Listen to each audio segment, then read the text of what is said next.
Oke, ya jadi kita lanjut UP 2022 ya, nomor-nomor belakang.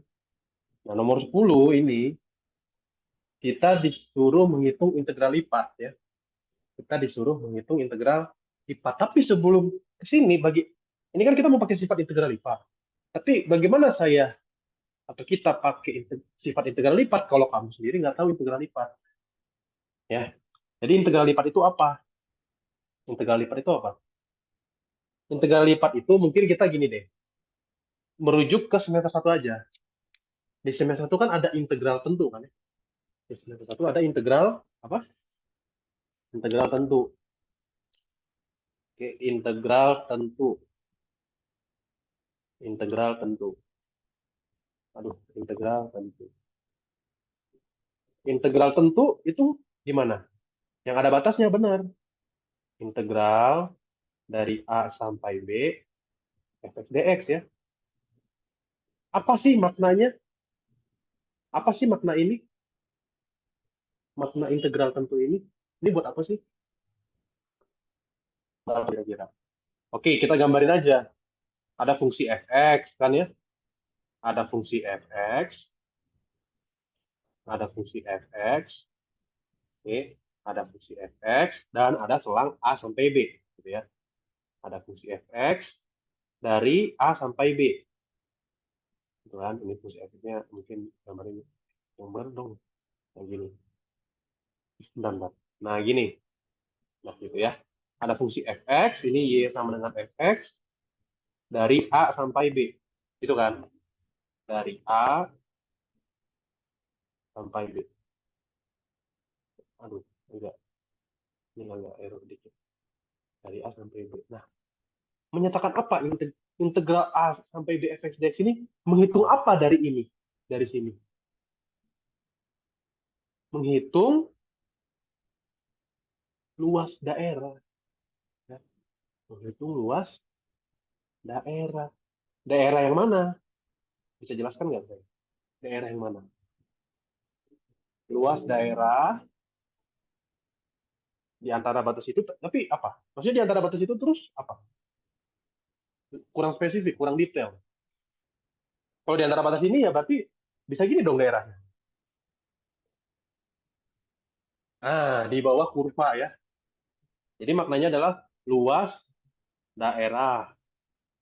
Tuh. Mungkin lebih spesifiknya luas daerah, daerah yang mana? Di atas selang AB gitu kan? Di atas selang AB, kan di atas selang AB nih. Tapi kan ada batasnya. Sampai di bawah fungsi Y sama dengan fx. Nah, gitu.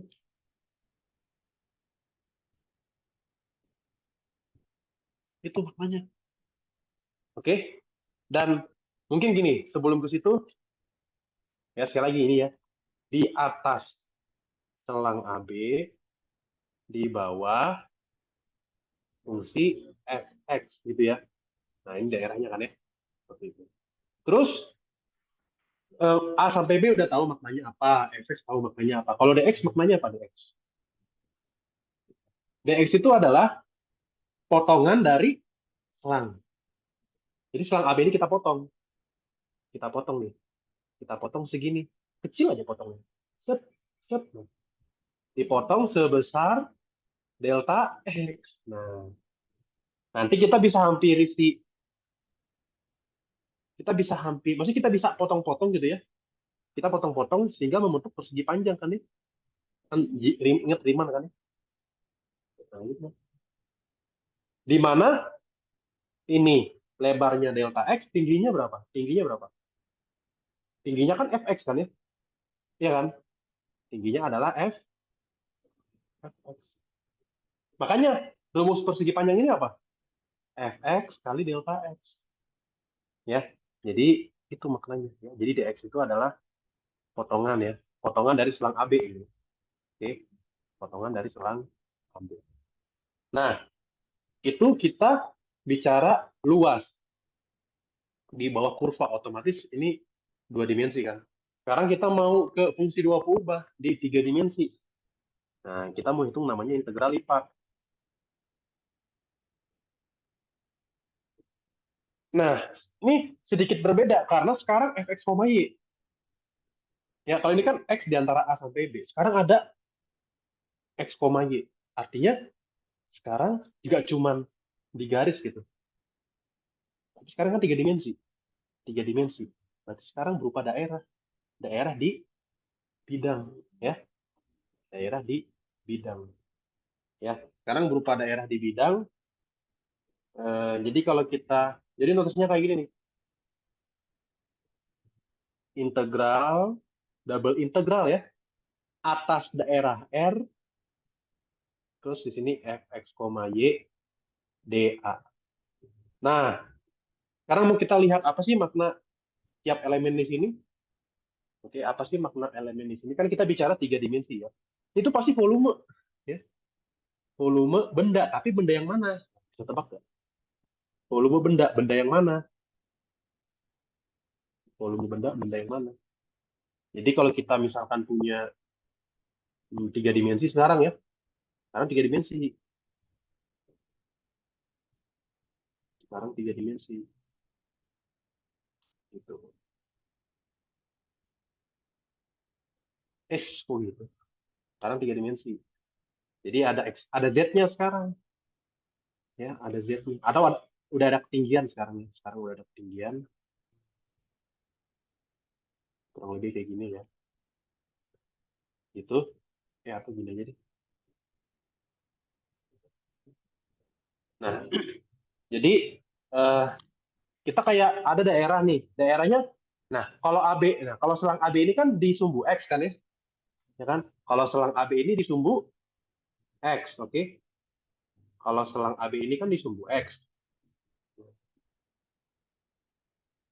di sumbu X, di atau ada di sumbu X gitu ya. Tapi kalau R ini, kalau R ini itu ada di mana? Ada di bidang X Y ya. Ini X, ini Y, ini Z. Nah, gitu.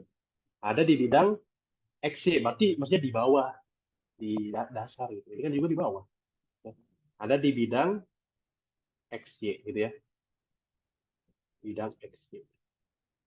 Gitu. Maksudnya bidang X itu Z-nya 0, ketinggiannya 0 gitu ya. Ketinggiannya 0. Jadi kita bikin bidang di sini. Sorry, kita bikin daerah di sini. Misalkan daerahnya kayak gini. Ya, agak dikit juga. Nah, gini, terus gini. Nah, gitu ya. Atau nah, gini. Nah, kayak gitu.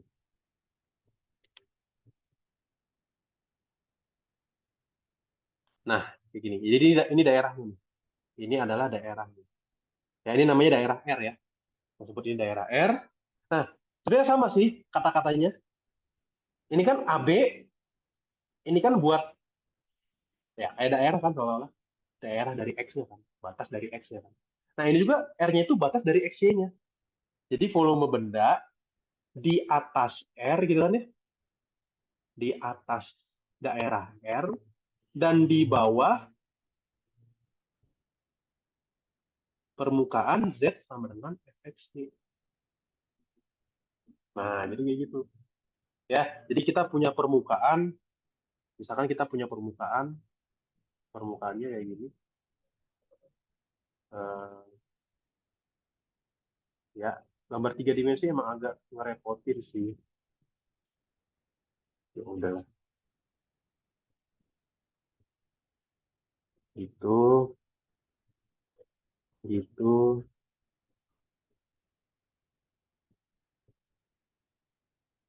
gini aja deh, sama gitu, gitu.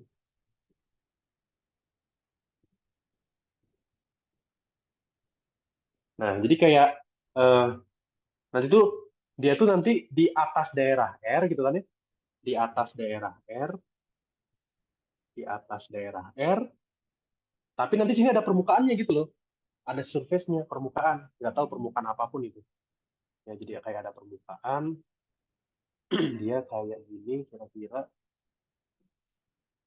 Bentar, kayak warnain aja. Ya, jadi kayak eh, ya ada permukaan lah. Ya, ini cuman perpotongan aja ya, perpotongan antara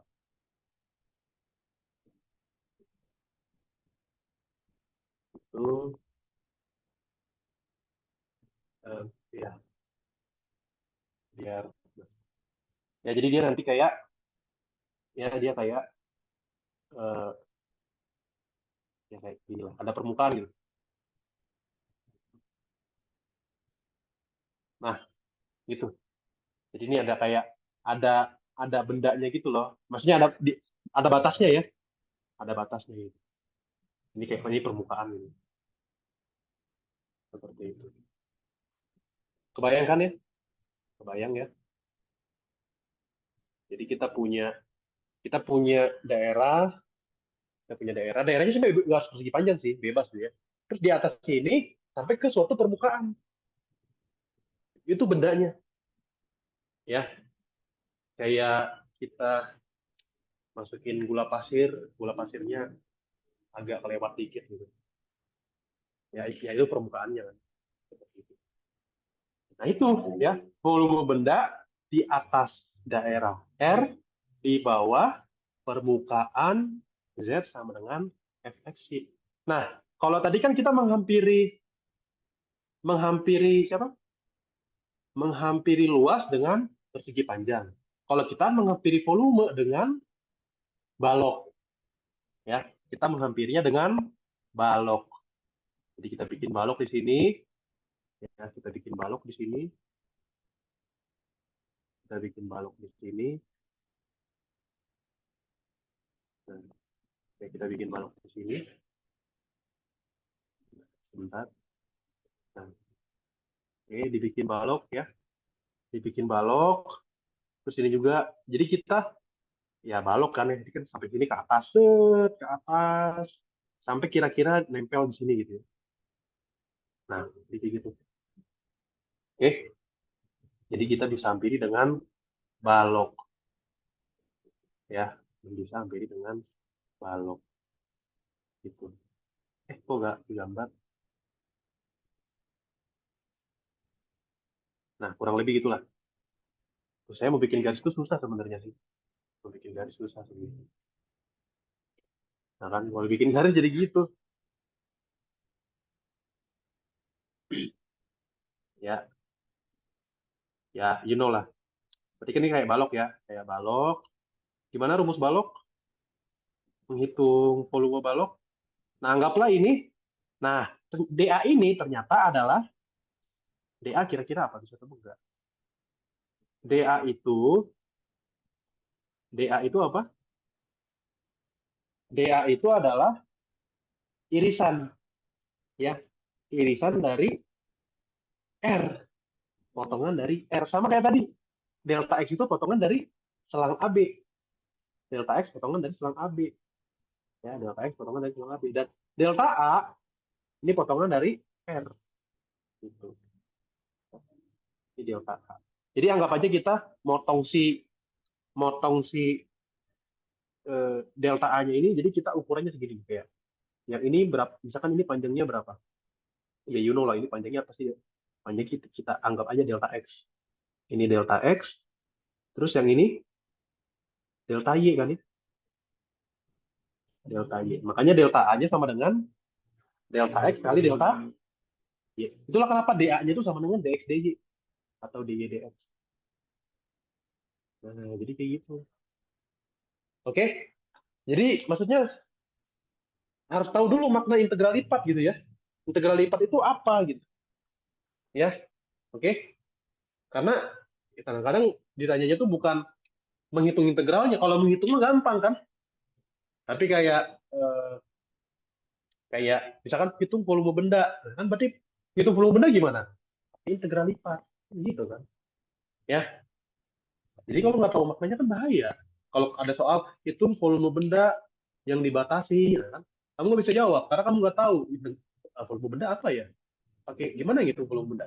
Integral lipat. Sama kayak menghitung luas pakai apa? integral tentu.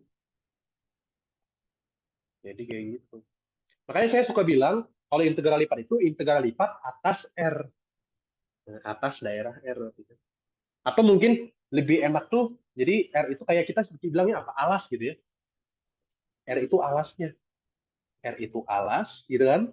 R itu alas, dan fx itu adalah atap. Nah, gitu kan? Gitu. Dan DA ini ya potongan dari ini ya, potongan dari R ya. Jadi gitu. Udah tahu kan sekarang semua komponen dari integral lipat? R itu alas, fx itu atap, DA itu adalah potongan dari alas. Biasanya kita potong persegi panjang yang ukurannya delta X, delta Y. Makanya DA-nya, nah jadi ini integral lipat nih. Nah, nanti pas kita ngitung integral lipatnya pakai integral tentu yang diulang 2 kali. Ngerti kan? Namanya integral berulang. Kalau ini 2 kali, integral itu 2 kali. Ya, seperti itu. Nah, beberapa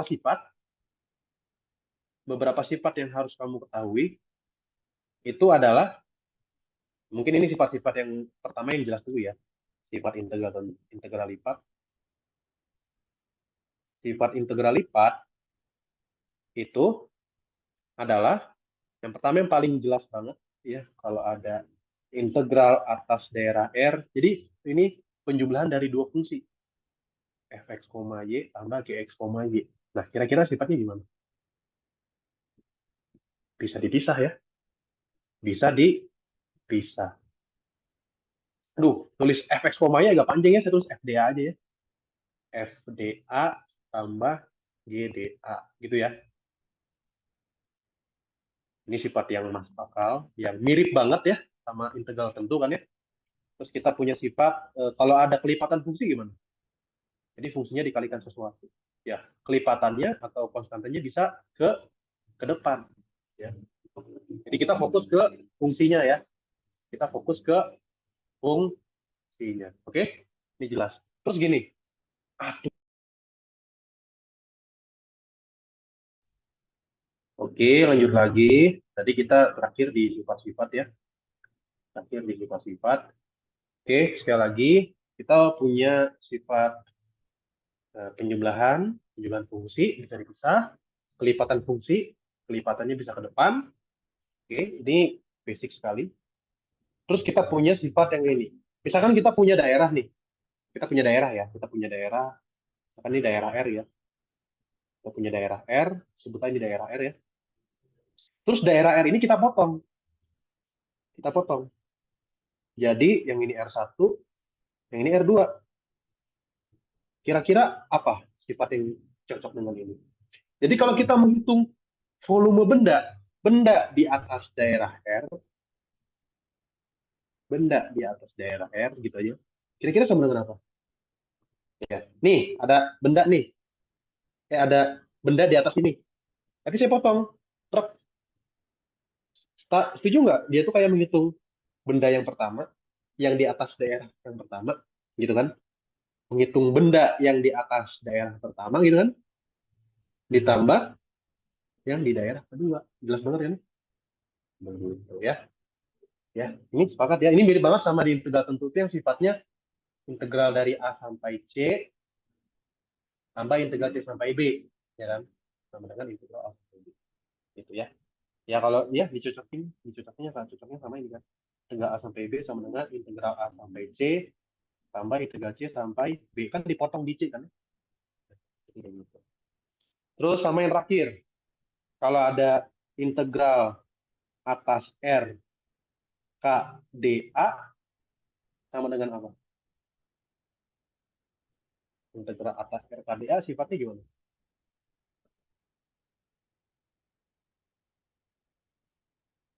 Ada yang tahu sifatnya nggak? Bisa coba? K itu ya K itu kelipatan bilangan ke depan. Tapi integral DA-nya apa? Nah, integral DA itu apa?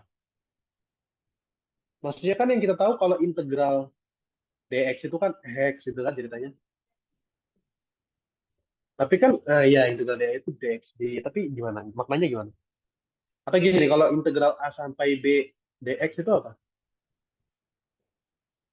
X dari A sampai B kan. B kurang A kan. Ini kan panjang selang. Ya. Itu panjang panjang selang AB gitu ya. Itu. Ini tuh sama dengan ya ini tuh sama dengan panjang selang AB. Nah, nanti kita lihat kecocokan aja sih. Panjang selang AB. Gitu. Nah, ini juga sama. Atau kita lihat maknanya aja deh. Kita lihat maknanya. Maksudnya tadi kan kita punya apa? Ingat ya tadi integral fx y. Integral lipat fx y itu apa? Ingat ya? Ini kan? Ini kan ya? Ya, ingat ini ya. Ini kan tadi ya, remember ini. Oke, ini kan tadi, ya kan? Nah, sekarang si fx-nya itu adalah K, ya kan?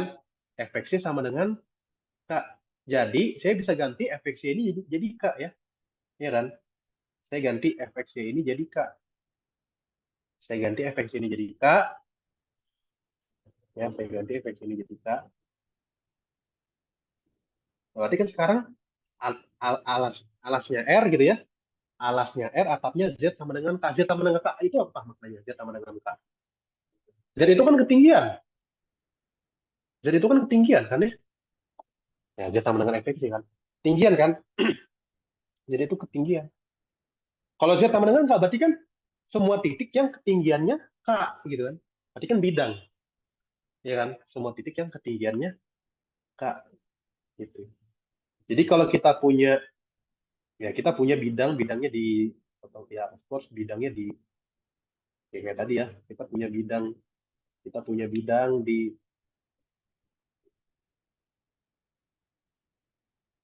ya. Jadi kalau kita punya bidang di sini gitu ya, kita punya bidang misalkan di sini bidangnya, ya kita punya bidang di sini, gitu ya. Oke, kita punya bidang sini dan kita punya titik-titik yang ketinggiannya K gitu ya. Titik-titik yang ketinggiannya K. Nah, kayak gitu. Oke. Jadi ini ketinggiannya K nih ya. Ini ketinggiannya K gitu ya. Gitu ya. Oke, ini Z sama dengan K gitu kan. Ini Z sama dengan K. Terus ini daerah R-nya. Kira-kira, berarti kan di atas R kan ya. Di atas R, di bawah Z sama dengan K. Jadi alasnya R, atapnya Z sama dengan K. Berarti kan ada proyeksi di sini ya. Bisa tebak nggak bentuknya kayak gimana? Jadi kayak dia nanti manjang-manjang.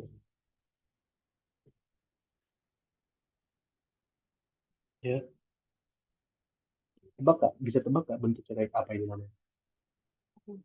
Ya, bukan tabung. Lebih tepatnya silinder. Karena kalau tabung harus lingkaran. Tapi silinder ya, silinder. Silinder itu alasnya bisa apa aja, gitu ya. Dan rumus silinder kita tahu ini kan ketinggiannya K kan ya, kan ketinggiannya K. Jadi volumenya gimana? Volume benda ini, volume benda ini sama dengan luas alas gitu kan? Alasnya apa? R kali tinggi. Nah, jadi dan untuk alasan penulisan, jadi K-nya kita ke depan aja ya. Jadi ini K dikali luas R. K kali luas R. Sehingga kalau K-nya 1, integral D itu luas R.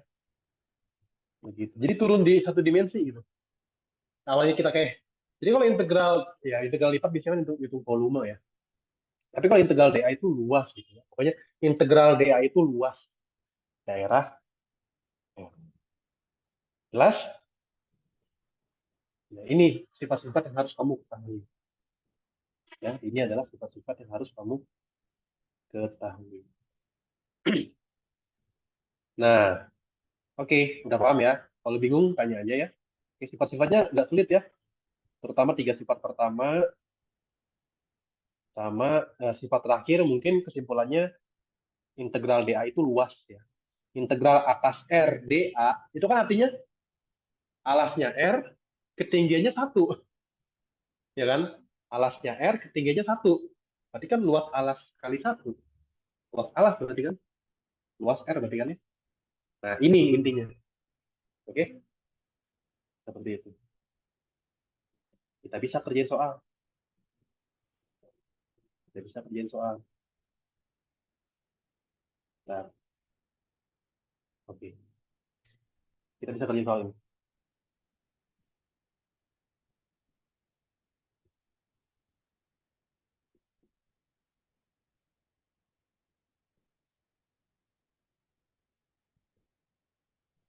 Oke, gimana?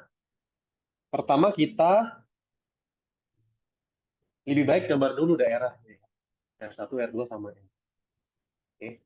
Kita gambar dulu daerahnya. Maksudnya biar kita tahu bayangannya. Bayangan ini seperti apa. Mungkin kita yang lihat yang paling besar dia. Antara R1, R2 sama R paling besar yang mana? Paling besar yang R ya. Karena R itu 0 sampai 5. Kayak yang lain cuman sepotong. Sepotongan. Jadi X-nya dari 0 sampai 5, Y-nya dari 0 sampai 3. Nah, X-nya 0 sampai 3, Y-nya 0 sampai X-nya 0 sampai 5, Y-nya 0 sampai 3 ya. X-nya dari 0 sampai 2, 3, 4, 5 gitu kan. Terus Y-nya dari 0 sampai 3. Nah, jadi daerah R itu yang ini. X-nya dari 0 sampai 5, ya kan? Ya, X-nya 0 sampai 5, tapi Y-nya 0 sampai 3. Oh, persegi panjang dia itu. Persegi panjang. Persegi panjang yang ini. Nah, ini adalah daerah R ya. Ini adalah daerah R. Nah, sekarang kita lihat R1 sama R2. R1 sama R2, ternyata Y-nya sama dari 0 sampai 3. Y-nya sama dari 0 sampai 3. Cuman X-nya kalau R1 0 sampai 2, R2 2 sampai 5. Berarti ada pembatasnya di 2. Ya, pembatasnya di 2. Nah, gitu ya. Jadi yang ini adalah R1 kan ya. Ini adalah R2. Oh, ini mah pakai sifat yang tadi. Sifat yang nomor 3 ya. Kalau daerahnya adalah penjumlahan dari dua daerah ya, atau potongan dari dua daerah, maka kita bisa jumlahkan gitu ya. Jadi ya di sini karena R sama dengan R1 ditambah R2 gitu kan, bilangnya gitu aja ya. BTW jangan beririsan ya. Untuk sifat ini jangan beririsan ya. Kalau beririsan nggak bisa dipakai sifat ini ya kan. Ya, harus kayak terpisah gitu, dipotong gitu ya. Harus dipotong. Karena R sama dengan R1 R2, kesimpulannya integral atas R F dA gitu kan ya, sama dengan integral atas R1 FDA tambah integral atas R2 FDA. Gitu kan? Nah, diketahui nggak di soal R1 sama R2? Diketahui kan? Ya udah jawab aja. 7 tambah 8, 15. Tapi yang ditanya, emang kita perlu ini juga sih, karena harusnya kita fokus ke pertanyaan dulu harusnya sih. Karena kan barangkali malah malah nggak kepake sifat ini, ngerti nggak sih menurut saya? Tapi ya, kebetulan kepake, kebetulan ya. Ya mungkin saran saya, emang kamu lihat soal dulu ya sebelum menjawab gitu ya. Atau baca secara keseluruhan. Nah, tapi kan ditanya ini kan, oh, berarti kita pakai sifat-sifat yang tadi. Kalau ada penjumlahan bisa dipisah gitu kan. Kalau ada penjumlahan bisa dipisah. Jadi integral 2 tambah, terus saya F aja nggak apa-apa ya. Bagus kan. Sama dengan integral atas R2 dA gitu kan. Tambah integral atas R F dA gitu kan. Yang ini gimana ngitungnya? Ini tadi integral KDA, ingat tadi integral KDA, K kali luas R. Ya. Oh, kebetulan ini R juga, berarti ini 2 dikali luas R. Nah, nanti luas R kita lihat. Yang ini udah dihitung, 15. Luas R berapa? Ih, luas R gampang banget, persegi panjang itu. Persegi panjang, panjangnya 5, lebarnya 3. Jadi 2 kali 5 kali 3. Tambah 15. Jelas? Jadi kalau udah tahu sifat, jadi gampang banget. Jadi lancar semua. Oke? Aman? Kalau bingung, langsung tanya aja. Seperti. Nah, nyambung ya, sekalian nyambung aja ya. Materi integral lipat kita coba nomor 15. Ya, biar nyambung aja gitu ya. Nah, tadi kan kita pakai sifat-sifat yang masih basic ya. Tapi gimana nanti kalau kita, ya maksudnya kita benar-benar menghitung, kita mau benar-benar menghitung permukaannya tuh, kita mau benar-benar menghitung ini gitu. Ini kan susah ngitungnya kan. Ya. Kecuali kalau menghitung volume balok, volume prisma itu kan gampang banget kan. Batas batasnya datar-datar kan. Tapi kalau misalkan lengkung-lengkung gimana? Nah, kita pengen benar-benar menghitung integral lipat. Nah, jadi mungkin saya materi dulu dikit. Nah, jadi eh, menghitung integral lipat, ingat integral lipat perlu apa aja tadi? Kita mau menghitung integral lipat kan ya? Kita mau menghitung integral lipat. Menghitung integral lipat. Perlu apa aja di integral lipat tadi? Integral lipat perlu apa aja? Perlu alas, kan benda kan? Benda itu ada alasnya, sama ada atapnya. Nah, gitu ya. Jadi, kalau untuk atapnya mungkin kita bebasin aja gitu ya. Ya kayak ada bangunan gitu ya, atapnya kita bebasin aja bentuknya gitu ya. Jadi kita hanya fokus ke daerahnya aja, alasnya aja. Oke. Nah, jadi kita nanti fokus ke alasnya atau daerahnya. Oke. Jadi kita bagi menjadi beberapa bagian. Ada daerah persegi panjang yang pertama. Nah, yang pertama daerah persegi panjang dulu ya. Karena kenapa daerah persegi panjang ini yang lebih mudah ya. Jadi daerah persegi panjang itu gimana? Daerahnya berupa kayak gimana notasinya? Ingat ya, harus tuliskan seperti ini. Ya. Tadi juga sebenarnya daerah juga yang tadi kita tulis. Himpunan ya, ingat ya, daerah itu himpunan semua titik ya. Titiknya banyak, ada hingga. Nah, jadi himpunan semua titik, gitu kan ya? Himpunan semua titik di mana? Nah, lihat ciri khas tadi persegi panjang. X di antara selang, Y, X selang, Y selang, gitu kan? X selang, Y selang. Jadi kayak X selang A sampai B, gitu kan? Terus Y selang C sampai D, misalkan kayak gitu. Nah, daerahnya kayak gimana? Wah, gampang ya, kayak tadi ya. Kayak tadi. Daerahnya yang kayak gini. Daerahnya yang kayak gini. Gitu. Yang ini dari A, yang ini A, yang ini B, misalkan. Yang ini C, yang ini D. Harus memuat di sini. Nah, jadi daerahnya yang kayak begini. Oke, ya. Ini daerah R-nya ya. Dan nah, kalau untuk menghitung, nah sekarang kita menghitung gitu ya, nggak pakai sifat-sifat yang tadi, ngerti kan? Jadi sifat-sifat itu dipakai kalau soalnya gampang gitu. Ya, maksudnya tergantung konteks soalnya. Jadi kalau untuk menghitung integral lipat atas R fx y dA, gimana kira-kira? Nah, kalau untuk persegi panjang, nah ingat, kita bisa menghitung integral lipat dengan integral berulang. Integral tentu yang diulang. Nah, jadi kita bisa hitung kayak kita menghitung integral dari A sampai B dari, nah jadi kita kayak kita kurungin gitu ya. Walaupun sebenarnya nggak, nanti kita bisa hapus. Terus integral C sampai D, fxy gitu kan. Nah, si CD ini kan punya Y kan ya, DJ. Nah, habis itu kita udah integral ini nih. Terus kita integral lagi untuk yang paling luar. Nah, ini. Oke, seperti itu. Terus boleh nggak dibalik urutannya? Untuk persegi panjang boleh. Begitu. Nanti ada alasannya, kita lihat nanti. Oke. Jadi kalau daerahnya X-nya selang, Y-nya selang, selang bilangan ya, itu langsung aja. Ya, langsung aja kayak gitu. Oke, tapi emang daerah selalu persegi panjang? Daerah selalu persegi panjang? Tidak. Betul. Jadi ada daerah bukan persegi panjang. Dan ini emang lebih general kan ya? Daerah itu kan nggak harus persegi panjang ya, general. Daerah bukan persegi panjang. Nah, kalau daerah bukan persegi panjang, ketetapannya gini, kita harus pokoknya tetap tetapkan antara X atau Y itu selang. Ya, salah satu aja. Misalkan kita tetapkan X-nya di antara dua bilangan gitu ya. Kita tetapkan X-nya di antara dua bilangan. Oke. Ini kebanyakan, sorry. Nah, oke. Lanjut. Ya, kita tetapkan X-nya di antara dua bilangan. Tapi kan Y-nya bisa terserah, bisa bebas, gitu kan? Bisa gini kan? Kenapa mirip ya? Gitu kan? Ya. Jadi kalau X-nya di antara dua bilangan, tapi kan Y-nya bisa bebas. Ngerti kan maksud saya? Jadi eh, kalau diilustrasiin kayak kayak gini ya. Diilustrasiin kayak gini. Set,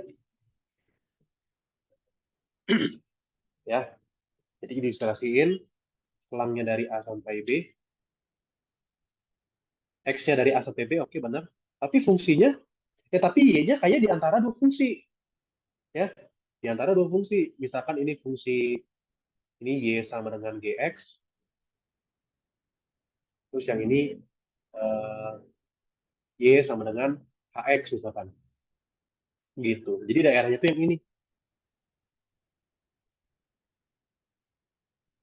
Daerahnya ini. Berat, berat, berat, berat, berat, berat. Nah, daerahnya gini. Ini daerah R.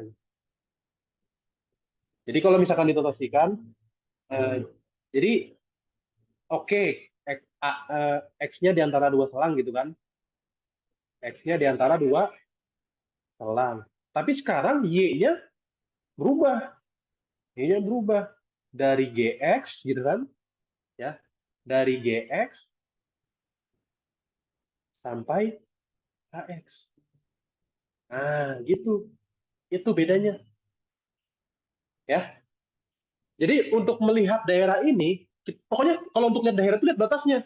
Batas kiri, batas kanan, batas bawah, batas atas.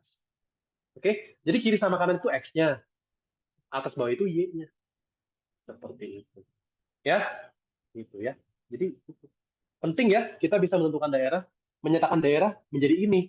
Kenapa? Karena kan nanti kita mau integral lipat dan sebaliknya juga, ya, dan sebaliknya juga. Karena kadang-kadang ditanya daerah pengintegralan juga kan. Gitu. Jadi untuk menghitung integral lipat dengan daerah seperti ini, gimana? Fx, YDA. Oke, mirip sama yang di atas. Cuman harus hati-hati. Nggak boleh kebalik. Nggak boleh sembarangan. Ini kan boleh dibalik. Tapi kalau ini harus lihat. Kira-kira yang di dalam, atau kira-kira kita integralin dari A sampai B dulu, integralin terhadap X dulu, atau integralin fungsi dulu. Mana yang benar? Jangan tebak ya. Tapi ya.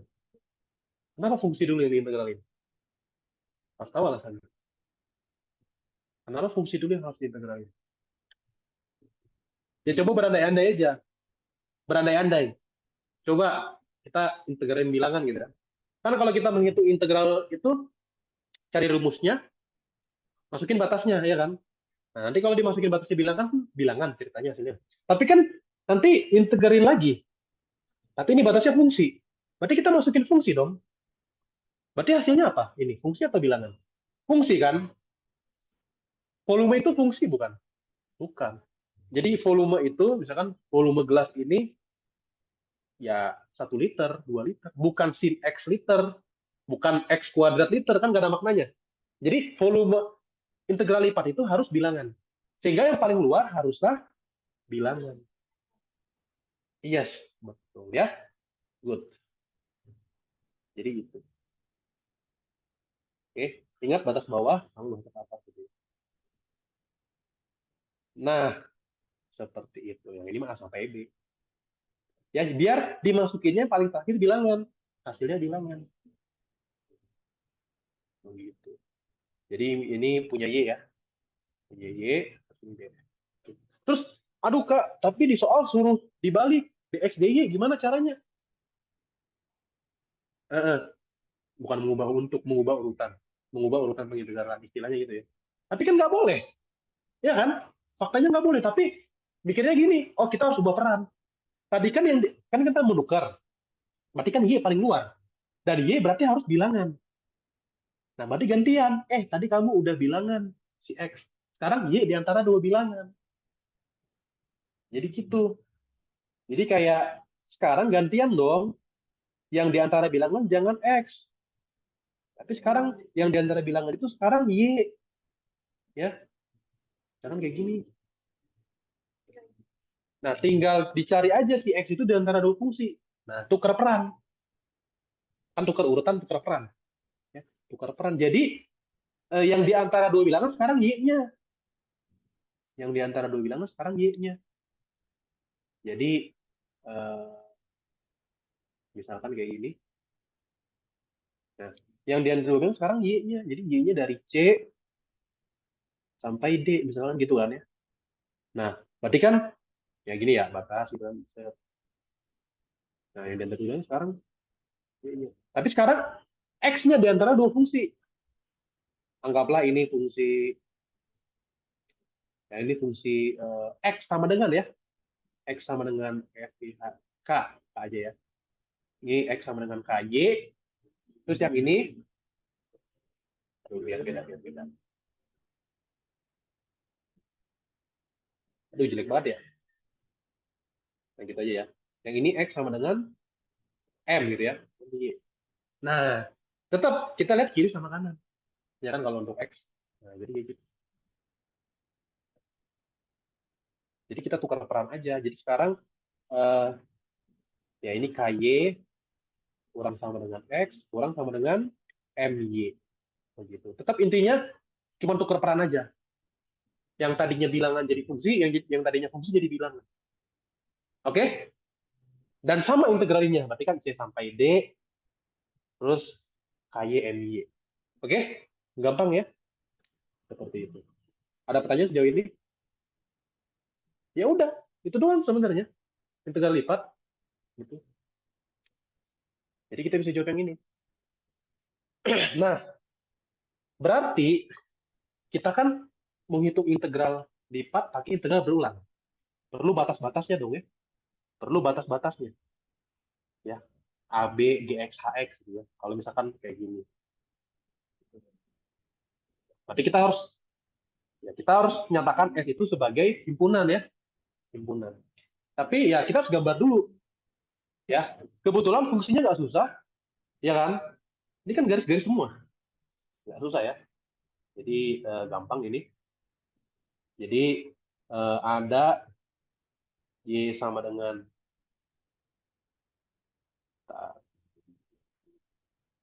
jadi ada Y sama dengan 2X. Nah, kalau menggambar garis mah, gambar aja dua titik. Misalkan X-nya 0, Y-nya 0.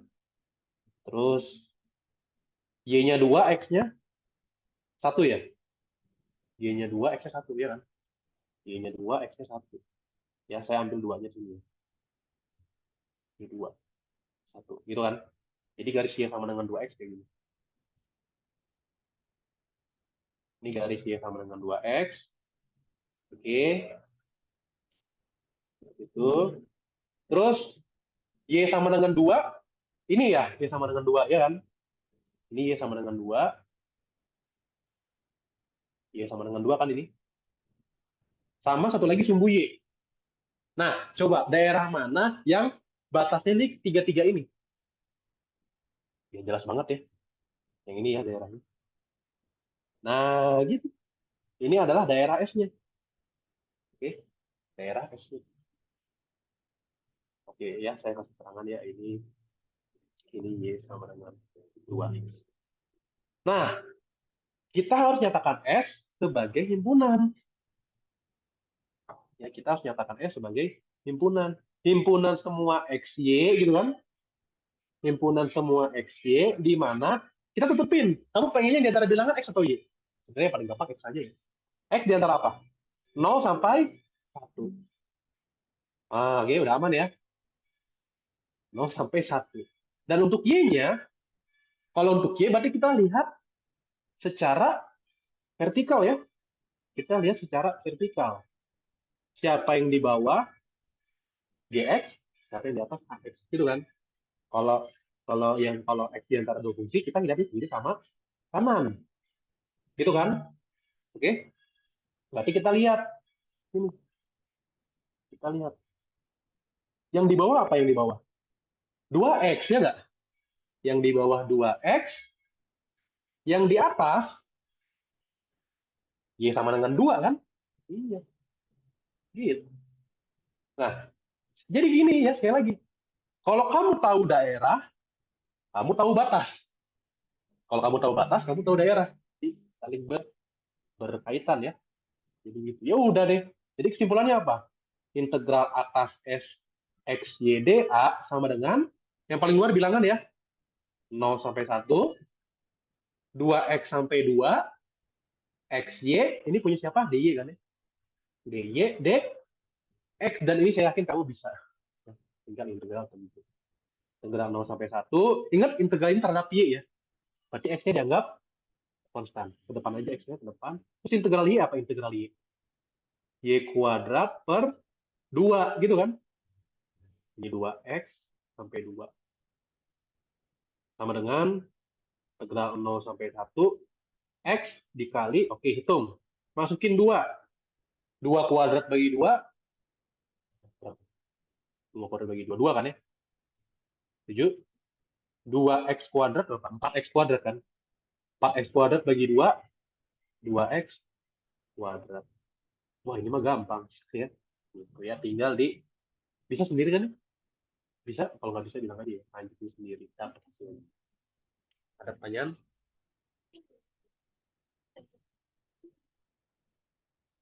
Daerah itu pasti tertutup. Kan biar bisa dihitung luasnya. Kalau misalkan daerahnya terbuka, pasti tidak terbatas. Ya nggak bisa dihitung luasnya dong. Pasti tertutup. Yang pasti-pasti aja ya. Karena UP lebih gampang ya. Jadi seperti itu. Yang pasti-pasti. Ya, kita tuh nggak apa ya, di ujian atau dalam belajar itu bukan seberapa susah soal yang dibuat atau seberapa bisa kita mengerjakan soal susah. Yang dinilai itu ya cara berpikir gitu aja. Ya, cara berpikir yang sederhana aja. Ya, jadi bukan seberapa susah kita ngerjain soal atau seberapa jago kita ngerjain soal susah. Enggak, bukan itu. Tapi ya cukup yang sederhana aja. Cara berpikir aja yang dimulai. Oke, seperti itu. Lanjut ke mungkin 14 boleh.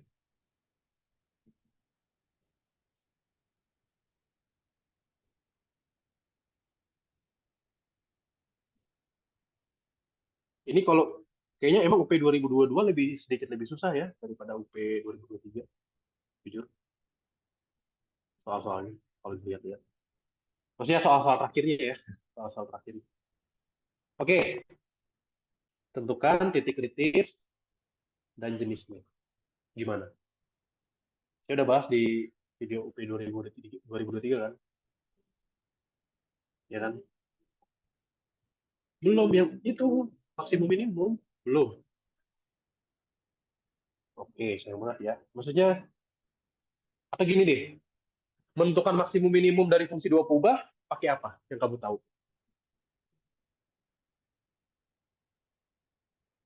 Menentukan maksimum minimum dari fungsi dua kubah yang kamu tahu pakai apa? Masih panas loh ini. Materi UAS kan? Ini materi UAS, serius. Masih panas harusnya kan ya? Gimana? Kalau untuk maksimum minimum, kita bisa pakai apa?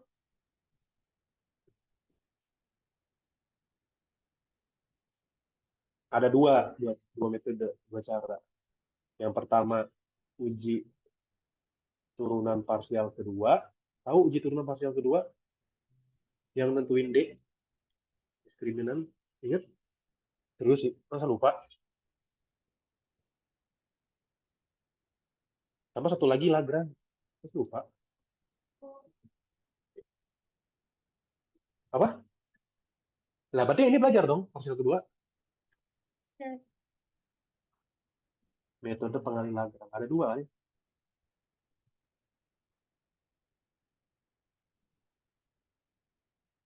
Iya, ada dua ya.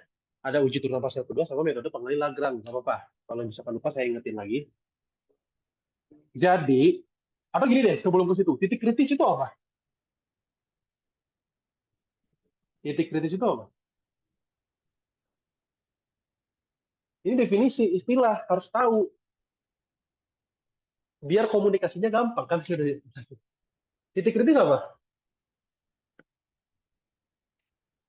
Titik kritis apa? Oke, nggak apa-apa. Jadi gini ya, untuk menentukan maksimum minimum, gitu ya. Maksudnya gini, atau mungkin merujuk ke semester satu aja, merujuk ke semester. BTW, tahu kan bedanya maksimum lokal sama maksimum global? Serius nggak tahu? Aduh, sayang banget. Ah, bercanda kamu. Masa nggak ada? Nggak, masa nggak ada apa 20% keserap gitu tentang itu? Ya udah nggak apa-apa. Diulang aja ya, diulang. Nah, saya jadi dulu bahan-bahannya. Nah, ya saya mau bahas soal soal ini aja. Jadi gini, jadi nggak apa-apa, nggak usah khawatir. Ya, yang paling penting adalah kualitas. Ya, bukan mbak. Udah seberapa banyak kita ngerjain soal. Tapi yang paling penting kualitas mengerjakan soal. Maksudnya materinya dulu. Ya. Percuma ngerjain soal banyak-banyak, tapi salah semua ya. Oke? Nah, pertama, ya ekstrim itu apa? Ekstrim itu, aduh, saya fokusnya dari situ. Nah,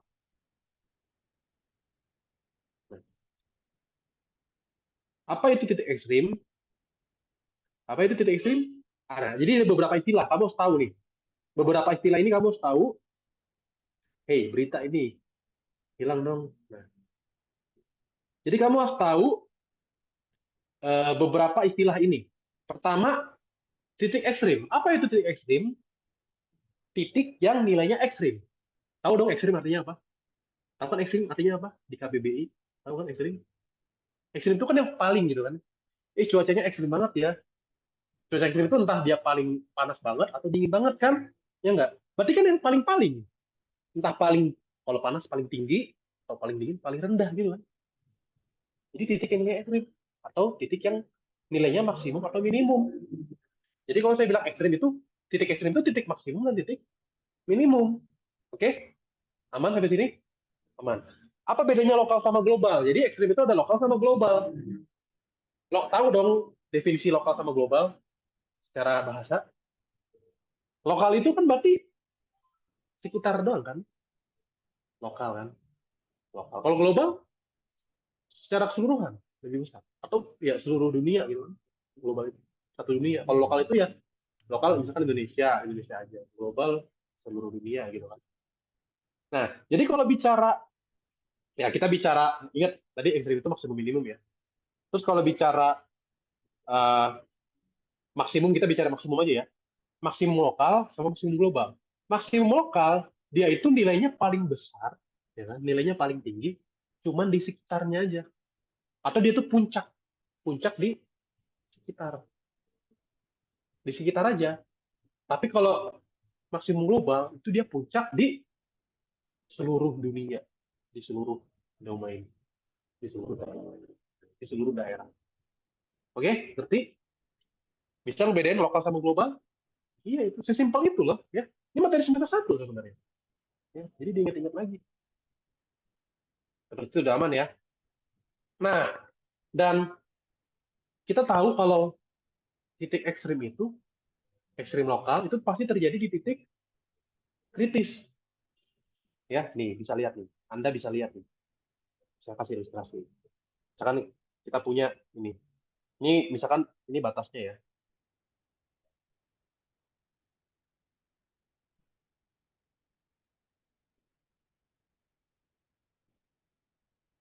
Nah, misalkan kayak gini. Misalkan ada kurva kayak gini. Coba lihat, mana yang maksimum lokal coba. Mana yang maksimum lokal? Ini maksimum lokal. Karena paling puncak di sekitarnya kan. Ini maksimum lokal. Ini maksimum lokal. Maksudnya mungkin ya ini masih mungkin saya editing ini biar ada variasi aja sih. Biar ada variasi. Ya, kita udah nemu dua maksimum lokal. Aduh, agak susah. Ya gini loh. Nah, ya jadi ada maksimum lokal, maksimum lokal, maksimum lokal kan ya? Ini maksimum lokal nggak? Ya maksimum lokal kan dia paling tinggi di sekitarnya, ya kan? Ya. Jadi ini maksimum lokal nih. Ini maksimum lokal kan? Terus yang ini minimum lokal nih.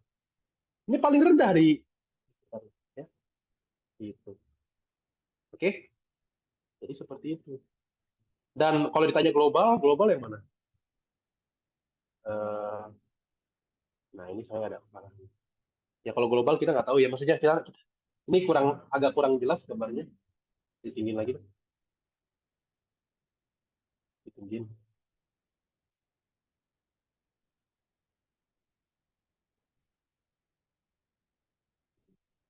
Nah gitu ya. Ya. Jadi yang ini, yang ini tuh, yang ini maksimum lokal nih. Saya bilang ini maksimum lokal. Tapi yang ini maksimum global kan ya? Karena dia paling besar di seluruh dunia. Kalau ini, yang ini minimum lokal nih ceritanya gitu ya. Yang ini aja deh minimum lokal. Yang ini minimum lokal. Tapi minimum globalnya yang mana? Yang ini, ya kan? Kalau ini paling rendah. Oke? Dan tidak terjadi kapan? Titik-titik minimum lokal, maksimum lokal terjadi kapan? Terjadi di titik kritis istilahnya. Yang ini titik stasioner, ini kan titik stasioner nih. Ini titik stasioner. Titik yang turunannya nol. Yang ini titik, bisa tebak titik apa? Ini titik singular. Titik yang nggak punya turunan. Jadinya tajam. Sama bisa juga terjadi di titik, nah ini kita sebut titik batas. Paling ujung. Batas dari fungsinya. Titik batas.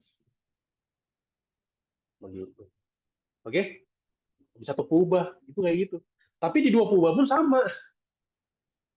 Ya, di dua kubah pun sama. Nah, ada titik batas. Nanti bakal dikasih domainnya. Ya, ada titik batas. Terus ada titik stasioner. Nah, kalau di satu kubah titik stasioner itu cirinya gimana? Titik stasioner. Kalau di satu kubah itu ciri-ciri titik stasioner apa? Misalkan ini sama dengan fx. Kalau di satu kubah titik stasioner cirinya gimana?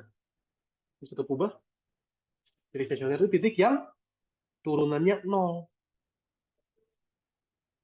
Gitu. Kalau singular, titik yang turunannya tidak ada. Gitu kan? Ini juga sama. Tapi sekarang di dua kubah. Kalau batas dari F nanti dulu ya. Titik stasioner dari F berarti titik yang turunannya. Kalau dua kubah itu turunannya apa? Ya gradien. Turun itu gradien. Gradien F. Gradien F itu which is fx heavy kan ya? Sama dengan nol. Nolnya nol vektor ya. Itu. Fx nol dan Fy nol. Ya. Sedangkan titik singular dari F itu titik yang turunannya tidak ada. Artinya F tidak punya turunan. Gitu. Atau tidak dapat diturunkan. Atau nggak punya turunan sama dia. Nah, seperti itu. Oke. Jadi kita harus cari dulu titik-titik kritis, lalu diuji. Ya. Kita cari semua titik kritis, lalu diuji. Nah, terkait titik batas, nanti kan S itu bakal dikasih daerah ya. Ini daerahnya nih misalkan.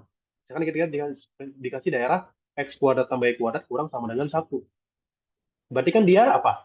Lingkaran ya? Lingkaran berjari-jari satu ya. Lingkaran berjari-jari satu. Lingkaran berjari-jari satu. Ya kan? Tapi kan pertidaksamaan. Daerah nih. Berarti lingkaran sama. Coba kita masukin titik 0,0. 0,0 kan di dalam sini. 0 kurang dari satu. Bener ya? Berarti lingkaran dan dalam-dalam. Nah, ini adalah daerah S ya. Ini adalah daerah S. Oke? Nah, batas dari S yang mana? Batas itu ya ketika yang sama dengannya ya. Yang sama dengan gitu ya. Jadi kalau ditanya batas dari S itu yang mana? Ini lingkarannya gitu.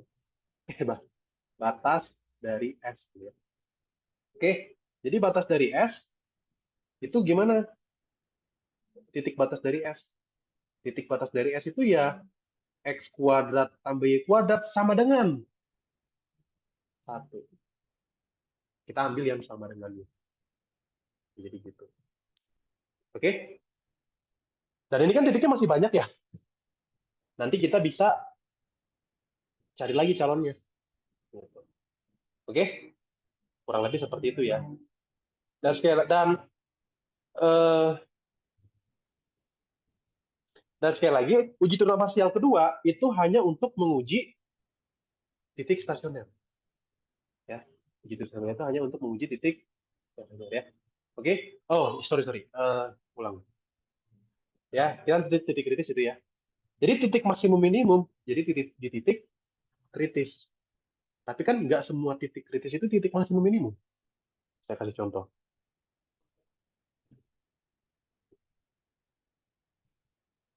Ini titik stasioner bukan? Ini titik stasioner. Ini titik stasioner. Tapi maksimum atau minimum bukan? Bukan. Tapi bukan maksimum atau minimum. Ya, maksudnya titik kritis itu titik maksimum minimum pasti titik kritis. Tapi titik kritis belum tentu maksimum minimum. Makanya saya sebut titik kritis itu sebagai calon titik maksimum minimum. Kenapa calon? Ya karena nanti ya karena nggak semuanya. Makanya perlu diuji. Jadi gitu, uji titik kritis. Oke, stasioner tapi bukan maksimum minimum. Gitu ya. Nah, tapi bukan maksimum minimum. Sehingga titik kritis itu mungkin titik kritis itu saya bisa bilang sebagai calon ya, calon titik ekstrim.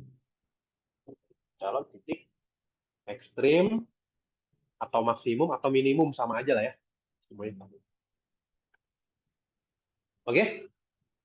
Jadi kalau calon harus diresmiin pakai uji. Nah, dan untuk titik stasioner itu khusus kita bisa uji pakai uji turuna parsial kedua. Tapi kalau untuk pengelagang kita selain titik stasioner gitu ya, selain titik stasioner. Lebih lebih tepatnya lagi itu kendalanya persamaan ya. Kendala persamaan. Emang ya, lihat aja nih, penting batasnya persamaan. Bisa kecil aja. Gitu.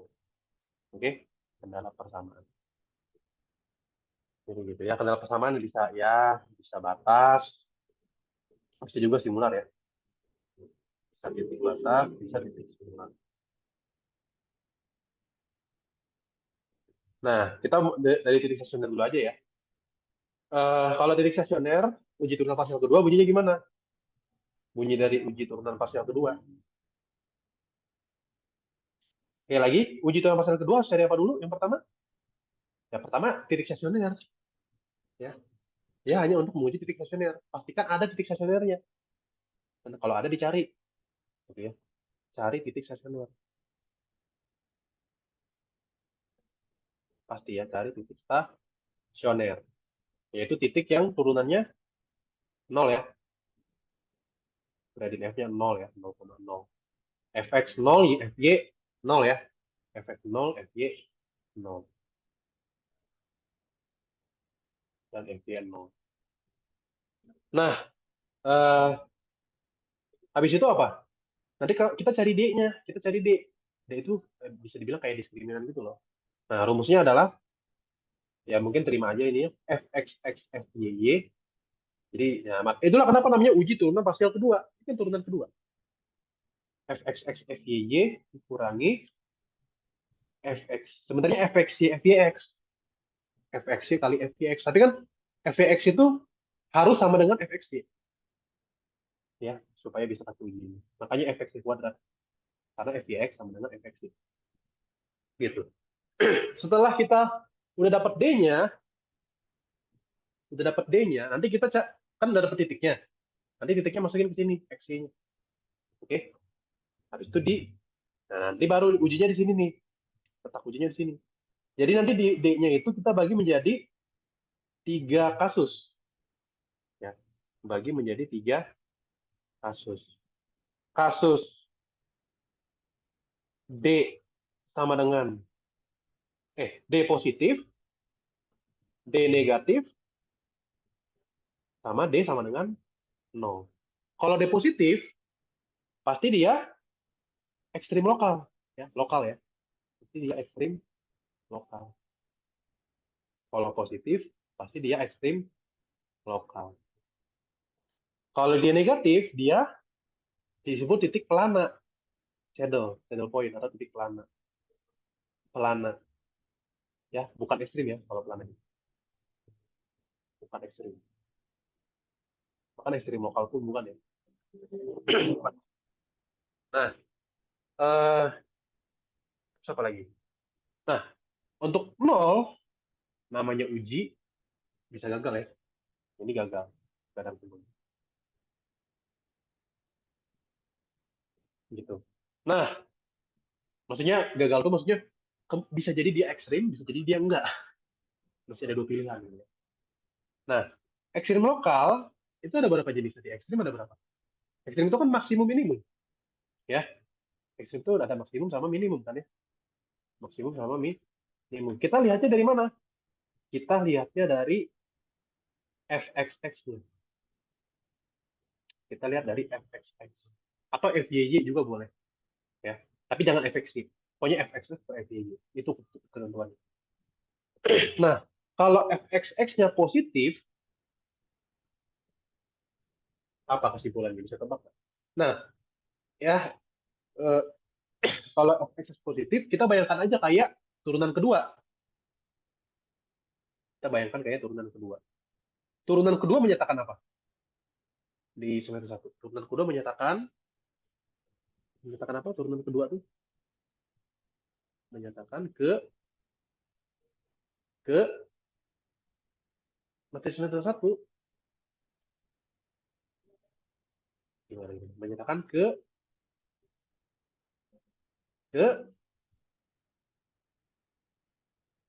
apa? Bukan kecepatan ya. Kecekungan. Tahu dong, kecekungan. Ya, maksudnya kalau F double aksen positif, cekung kemana? Cekung ke atas ya, positif, konotasinya positif ke atas. Gitu kan ya. Dan ya lawannya tahu lah ya, negatif ke bawah kan. Berarti kan kita bisa bayangkan aja dia cekung ke atas. Cekung ke atas, ya kan? Ya, cekung ke atas dan stasioner. Stasioner kan yang ini atau kritis, yang ini kan. Maksimum atau minimum itu? Minimum. Minimum lokal aja ya, karena kan kita nggak tahu yang terjadi di sebelahnya. Bisa aja ada yang lebih kecil dari ini. Nah, kalau nanti kalau negatif, cukup ke bawah, maksimum lokal. Kan gitu kan?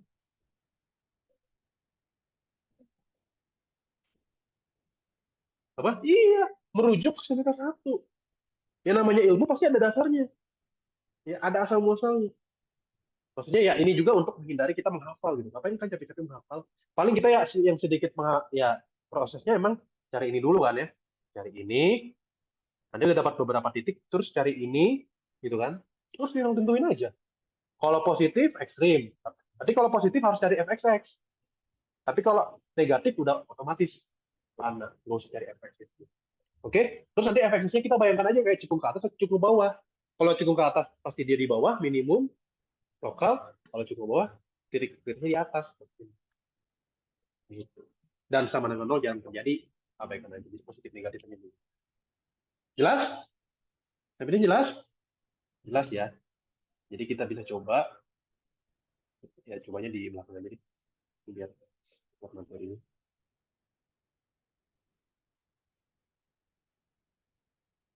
Ya. Jadi untuk ini kan sebenarnya, sekali lagi ya, sebenarnya kita harus cek semua titik kritis ya. Oke, kita harus cek semua titik kritis. Sebenarnya harus cek semua titik kritis. Dan terkait sama yang tadi, ya, oh mungkin ini F tidak dapat diturunkan, ciri-cirinya gimana? Eh, F tidak dapat diturunkan itu ciri-cirinya adalah Fx atau Fy tidak kontinu ya. Fx atau Fy tidak kontinu. Atau tidak ada juga apa-apa ya. Kalau ini mungkin saya ganti aja deh. Maksudnya biar dapat ciri khasnya gitu. Gradien F sama dengan 0. Nolnya 0 vektor ya. Berarti Fx dan Fy 0 ya. Fx sama dengan 0 dan Fy sama dengan 0. Nah, terkait sama turunan parsial pertama, ya terkait turunan berarti ya titik stasioner sama singular terkait sama turunan parsial ya. Jadi mau gak mau setiap menentukan maksimum minimum harus cari turunan parsial. Pokoknya kalau ada soal terkait bab 12 pasti cari turunan ya. Cari turunan parsial kan. Jadi gitu. Jadi otomatis kita cari Fx sama Fy dulu terkait sama titik stasioner dan singular. Apa Fx-nya?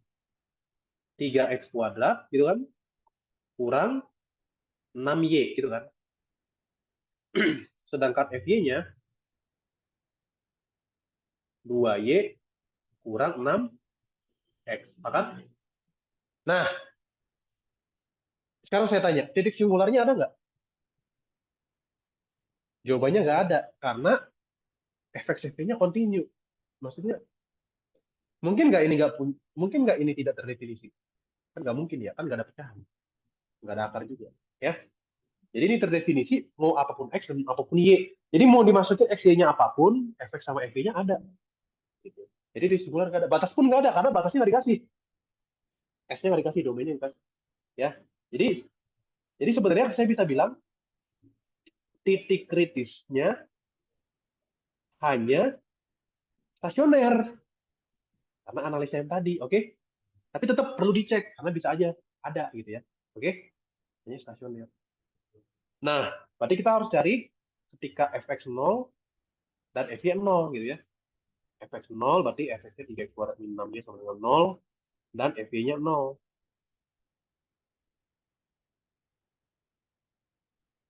Begitu ya, kita harus selesaikan. Ini harus memenuhi dua-duanya ya. Ya, ini bebas aja sih. Mungkin oh, ini dari sini aja sih. Dari sini kita bakal dapat 2y sama dengan 6x ya. Oke. Berarti kita coba masukin aja ke persamaan ini. Kita masukin ke sini. Berarti kan kita punya 3x kuadrat min 6y itu kita bisa tulis sebagai 3 kali 2y ya. Sama dengan 0. Berarti 3-nya dibagi aja lah ya. Aduh, kenapa nggak dibagi dari awal ya? Dibagi dari awal aja. Ulang, ulang, ulang. Bagi 3. X kuadrat min 2y sama dengan 0 gitu kan ya. Nah, berarti kita punya diperoleh x kuadrat min 2y-nya kan 6x kan. Sama dengan 0. Berarti, aduh, padahal biar lebih suka lagi ya.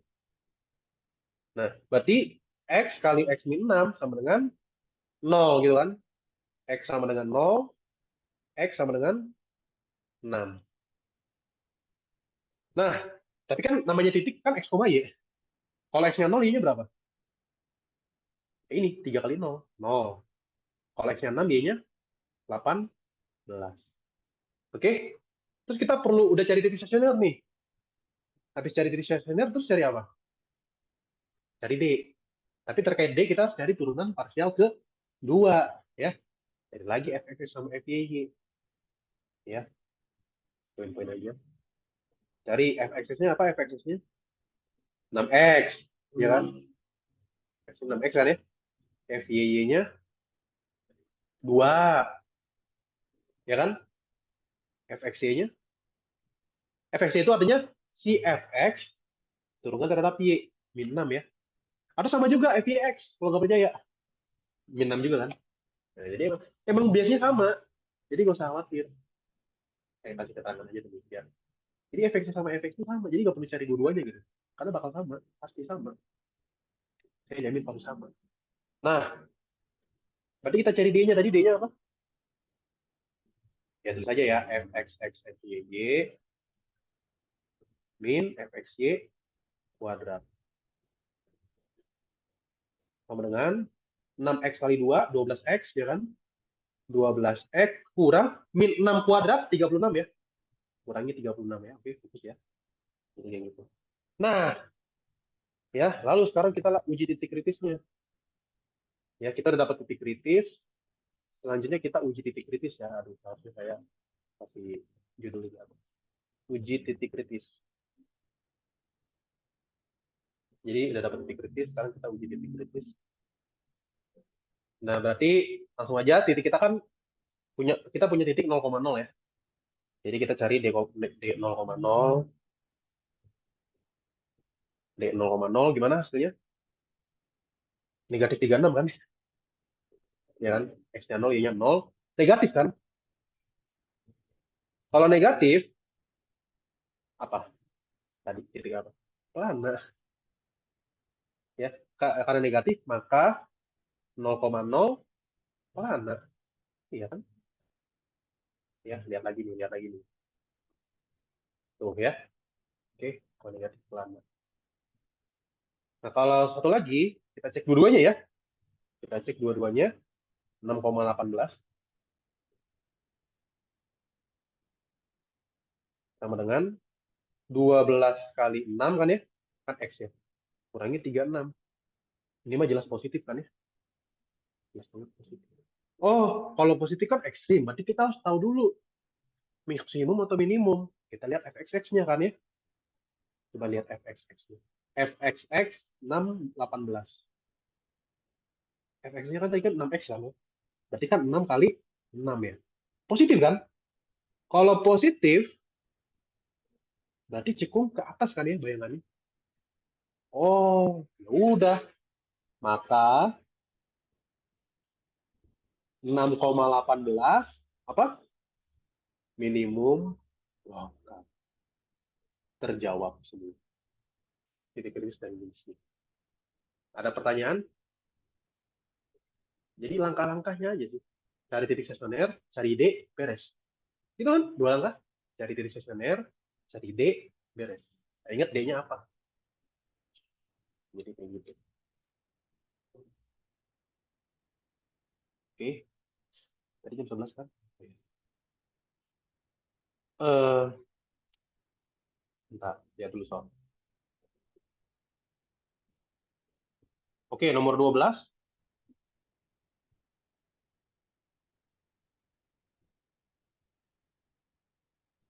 Nomor 12.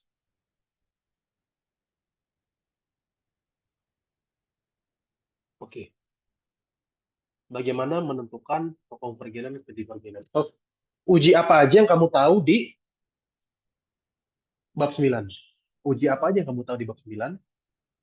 Di materi deret, uji apa aja? Uji deret itu yang kamu tahu apa aja? Uji deret, uji konvergen untuk konvergen deret gimana? Oke, jadi uji deret itu ada dua sebenarnya. Oke, uji deret itu ada dua. Cuma ada dua, serius. Ada satu, yang pertama uji divergen atau uji suku PM.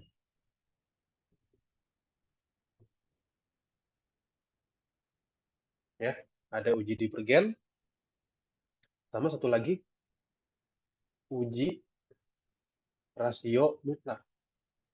Udah itu doang. Serius. Ini udah kalau semester kalau tahun lalu lebih banyak lagi ujinya. Dua. Ya, hasil nggak sulit dong. Ya. Uji divergen ujinya gimana? Tahu nggak? Atau uji suku PM. Pernah dengar nggak? Harusnya pernah. Ini pernah dengar nggak? Mungkin ini pernah dengar banget ya. Yang ini pernah dengar nggak uji divergen, uji suku PM? Atau yang kamu tahu uji ini apa bunyinya? Oke, bunyinya gini nih. Kan kita pengen menentukan kekonvergenan sigma AN kan ya. Sigma AN jumlah. Jadi kalau kita misalkan punya limit limit barisan ya, ini barisan ya. Kalau barisannya menuju bilangan yang tidak nol, ya jadi misalkan ah, kayak lama-lama tuh barisannya menuju misalkan menuju satu, menuju tiga, menuju empat, pokoknya jangan nol lah. Maka deretnya, deretnya adalah divergen atau konvergen? Divergen, gitu. Bayangannya kayak gini, maksudnya ya, aduh ini apa sih artinya? Ingat, deret itu adalah jumlah dari barisan. Jadi kayak A1 tambah A2 tambah A3 tambah A4 terus sampai tahingga, terus dijumlahin terus sampai tahingga ya. Nah, kalau misalkan barisannya lama-lama tidak nol, misalkan satu ya. Jadi kita andai gitu ya. Andai limit n menuju tahingga dari AN itu sama dengan satu. Berarti lama-lama itu satu, kayak you know lah ya, lama-lama satu. AN-nya lama-lama satu. Jadi kalau dibikin garis bilangan nih ya, dibikin garis bilangan, nah gitulah. Satunya di sini misalkan di satu, ya saya buat tinggi aja.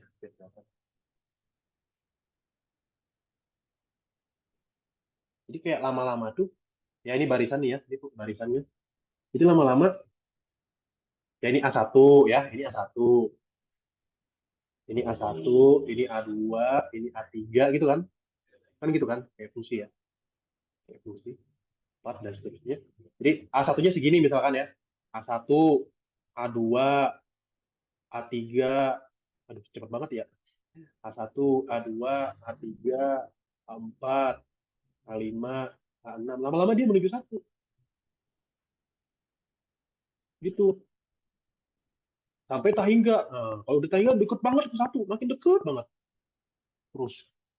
Ngerti kan? Ya. Jadi, eh, andaikan limit kan menuju tahingga n sama dengan satu, gitu kan. Berarti kan pas kita ngitung sigma n sama dengan satu sampai tahingga an, itu bakal sama dengan A1 gitu kan, tambah A2, tambah bla bla bla gitu ya. Nanti sampai suku ke sejuta, cuma suku ke sejuta nih, itu udah deket banget sama satu. Terus sejuta satu juga nilainya deket ke satu. Selanjutnya ke satu. Tapi terus dijumlahin terus kan, sampai gak berhenti ya kan. Berarti kan kalau satu dijumlahkan sampai tahingga kali hasilnya berapa? Hasilnya kan tahingga, ya kan? Di divergen. Ya. Kan? Ah, gitu bayangannya. Maksudnya, ya kan deret itu kan kayak penjumlahan suku-suku. Berarti kan dia bergerak kan ya. Kalau misalkan kalau nilainya ada, berarti kan dia akan bergerak. Kan tidak nol itu kan berarti kan ada isinya. Kayak misalkan satu, berarti kan kayak ya awalnya misalkan 0,5, 0,75. Terus dia kalau negatif gimana? Ah, sama ke bawah berarti gerakannya. Ya, jadi kayak gitu. Jadi kalau tidak nol, si deretnya akan selalu bergerak. Nah, berarti akan selalu di pergian. Ngerti gak? Nah, jadi kayak gitu bayangannya. Oke? Seperti itu. Ya, saya coba rapin dulu. Ya, jadi seperti itu. Nah, sekarang, oke. Sekarang kalau misalkan diganti, maksudnya ini kan namanya teorema itu harus memenuhi semua kasus ya. Kalau misalkan AN-nya nol, apa kesimpulannya? Kalau barisnya lama-lama menuju nol, apa kesimpulannya? Kesimpulannya apa? Kesimpulannya, deretnya, kamu bilang konvergen ya? Iya, benar salah ya. Jadi jawabannya ini uji gagal. Namanya uji, nggak selalu berhasil. Bisa gagal, tadi ada gagal juga. Maksudnya, bisa konvergen, bisa divergen. Bukan, bukan, bukan konvergen, bukan divergen yang dijelaskan. Kan cuma ada dua pilihan deret itu. Divergen atau konvergen, ngerti ya? Kalau bukan dua-duanya, berarti bukan deret. Ya, uji gagal. Maksudnya, divergen konvergennya nggak tahu. Maksudnya, oke konvergen masuk akal, tapi divergen juga bisa gitu loh. Ya, oke? Jadi seperti itu. Dan emang kebanyakan itu, terjadi deh. Dan kebanyakan itu kegagalannya terjadi ketika sama dengan nol gagal. Gitu. Sama dengan nol gagal. Oke? Gitu, seperti itu. Maksudnya ini terkait logika juga sih. Terkait logika, nanti kamu bisa dengar aja ya. Kalau kamu nonton lengkap video yang UP tahun lalunya. UP yang 2023. Nah, uji rasio mutlak itu dari namanya rasio mutlak. Jadi kita cari rho itu anggap aja rasio ya, rasio mutlak ya. Limit n menuju tangga dari rasio itu apa? Rasionya itu mirip sama di geometri. Cara menghitung rasio di geometri kan kayak gini. Suku berikutnya dibagi suku sebelumnya, ya enggak? Ya, ini kan rasio, tapi dimutlakin kan? Nah, uji rasio mutlak. Nanti rho-nya ada tiga kasus, ya. Rho-nya ada tiga kasus. Ada kurang dari satu. Nah, kalau kurang dari satu apa? Kalau kurang dari satu, deretnya konvergen. Bayangin aja kayak deret geometri. Deret geometri. Deret geometri kan kalau mutlak rasionya, ya kan? Mutlak rasionya kurang dari itu kan konvergen. Gitu. Kalau rho lebih dari satu, nah divergen. Kalau rho sama dengan satu, gagal.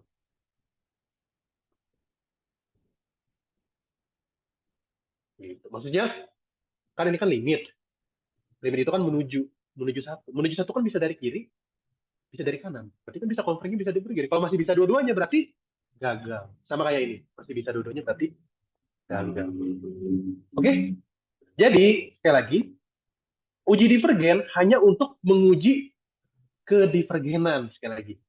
Uji divergen hanya untuk menguji ke divergenan. Nggak bisa untuk konvergen. Nggak bisa. Jadi kalau misalkan sama dengan nol, bukan konvergen gitu ya, belum tentu. Jadi kita harus cek ke uji rasio mutlak. Jelas? Kalau obvious sama dengan nol, ya silakan. Kalau obvious sama dengan nol, misalkan misalkan AN-nya seper N, itu kan jelas nol kan? Langsung aja ke sini. Ngerti gak? Yang jelas-jelas itu langsung aja ke rasio mutlak. Atau biasanya gini sih, kalau uji rasio mutlak itu biasanya bentuknya itu dia ada itu apa? Melibatkan bentuknya itu ya, bentuk A-nya tuh melibatkan gitu ya, melibatkan bentuk, misalnya ada bentuk kayak A pangkat N gitu, ada pangkat N, atau ada faktorial, misalnya kayak gitu. Jadi kalau ada bentuk kayak gini, bisa langsung ke sini juga. Oke? Ya iya kan, memang ya. Jadi seperti itu. Jadi untuk nomor 12, karena saya melihat ada pangkat N, saya langsung ke uji rasio mutlak. Gitu. Ya. Nah, jadi kita jawab ya. Kita jawab ya. Kita lakukan uji rasio mutlak. Jawab, bentar jawab. Lakukan uji rasio mutlak. Uji rasio mutlak. Berarti kita identifikasi dulu apa itu AN-nya. AN-nya adalah N kali 5 pangkat N per 2N plus 1 kali 4 pangkat N. Gitu kan? Lalu kita cari rho-nya. Rho sama dengan limit n menuju tak hingga dari mutlak, ya kan? An plus 1 itu berarti n-nya diganti n plus 1, ya kan? Berarti n plus 1 kali 5 pangkat n plus 1 per, eh, langsung aja ya, 2 kali n plus 1 itu kan 2n plus 2 ya. Kan 2 kali n plus 1.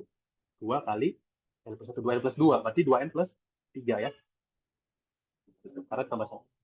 Dikali 4 pangkat n plus 1. Gitu kan? Oke. Itu adalah an plus 1. Nah, kalau dibagi an, ya dibagi an. Kalau dibagi an berarti dikalikan seper an. Seper an itu kebalikan dari ini, ya kan? Jadi dikali seper an. 2n plus 1 kali 4 pangkat n per n kali 5 pangkat n. Nah, kenapa bentuk kayak gini cocok pakai uji rasio mutlak? Karena bisa dicoret-coret.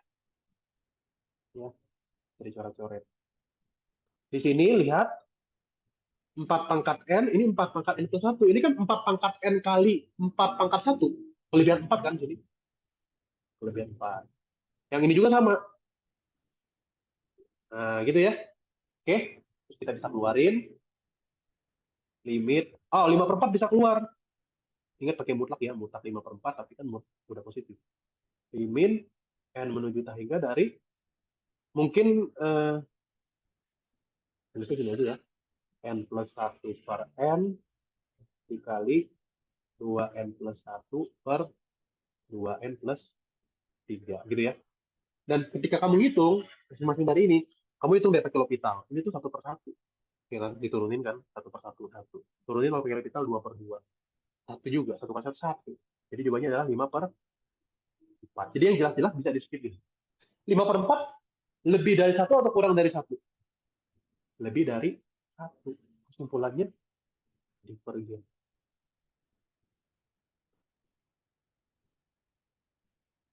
Ada pertanyaan? Kan cuma dua doang. Apa susahnya coba? Ya. Nah, gitu. Oke. Aman? Seperti itu. Eh, satu lagi deh. Nanti pas istirahat isoma nanti istirahat. Atau mau keluar? Atau mau latihan sendiri? Ya, ya harus latihan sendiri. Yang terakhir nomor 11. Nomor 13 skip aja ya. Kayaknya tidak terlalu penting untuk masuk UP. Maksudnya nggak tahu sih bakal sulit apa sih UP-nya. Tapi harusnya gampang-gampang sih kayak UP tahun lalu.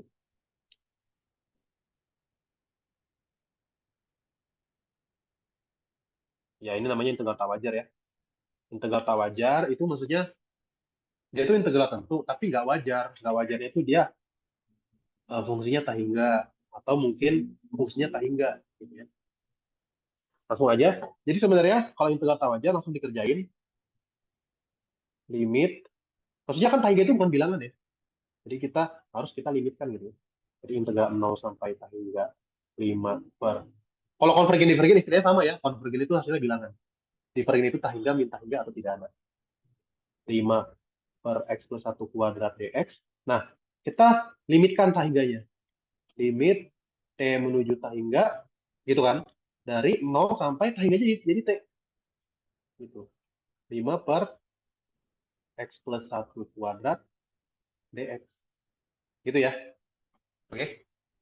Nah, kita fokus aja dulu ke menghitung integral ini.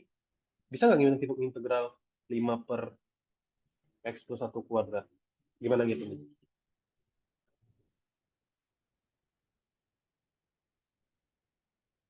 Ini kan pangkat min 2 nggak sih? Kalau per itu, ya kan? Jadi 5 x plus 1 pangkat min 2. Nah, ini sebenarnya substitusi utama dengan x plus 1, tapi ini terlalu sepele. Jadinya, ingat ya, sekali lagi ingat, integral x pangkat n apa? Integral x pangkat n, pangkatnya tambah 1 ya. maka C tambah 1. Gitu. Jangan lupa plus C. Walaupun nanti ini kan tentu.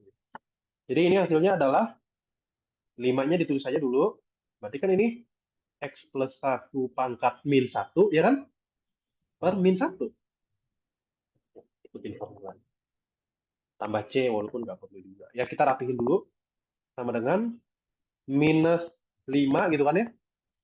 Tapi kan ini kan pangkat min 1 itu kan per. Ya per X plus 1 pangkat. Setuju sampai sini? Setuju. Sehingga kita sebut aja ini lah ya. Ini untuk integral. Jadi integral kita itu bakal sama dengan limit T menuju tak hingga dari, oke, langsung hasil integral kan ini ya. Minus, ya minus, minusnya, minus 5-nya ke depan aja ya. Minus 5, 1 per X plus 1 kan ya. Dari 0 sampai T gitu kan. Terus minus 5-nya ke depan lagi aja ya. Minus 5-nya ke depan lagi. Minus 5 limit T menuju tak hingga dari, oke, masukin T dulu. Masukin T dulu. 1 per T plus 1. Kemudian masukin 0. Kurangi, masukin 0. Gitu kan. Nah, berarti sama dengan minus 5. Nah, saya tanya. T kan tak hingga. Tak hingga tambah 1, tak hingga. 1 bagi tak hingga, 0. 1 per 1, 1. Min 1 kali min 5, 5. 5 itu bilangan. Berarti konvergen atau divergen? Konvergen. Ya, seperti itu. Oke, ada pertanyaan?